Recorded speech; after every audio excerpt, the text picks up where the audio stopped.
Agora, para contar um tique de história, so FFD está bom de governo de AFP, tá, onde a ministra aqui estava a sostener para que ela lança seu partido.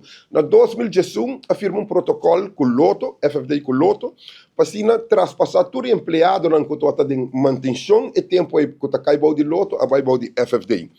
Agora, não nota bem que parte aqui, e tempo aí está CBN, com a turma e contrato de Loto, com a baina 23,5% a exigir também do governo de turno tempo para halar todo empregado aqui e puxar na mão de FFD.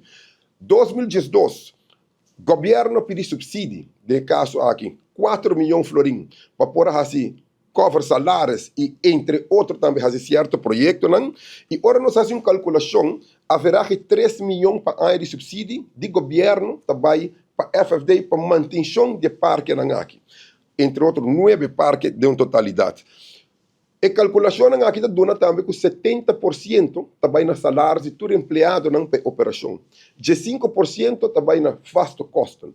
Ora, vou calcular isso aqui, o qual resta, rond 450 mil para ano para manutenção de 9 parques.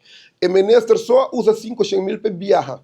Então, se nós ponderamos parte realístico, 450 mil para 9 parques, está realizável, pois tem trabalho para fazer e nós está querendo espera, você não escuta o ministro, tem rapporto, está claro, ojalá o parlamento para rapporto aí hopi temprano para nós por estudar e nós tratar debater aqui dentro também. Se quer resolver um problema, você tem que começar a bom manejo, você tem que começar uma visão de lo qual nós está sentindo que o ministro aqui não tem.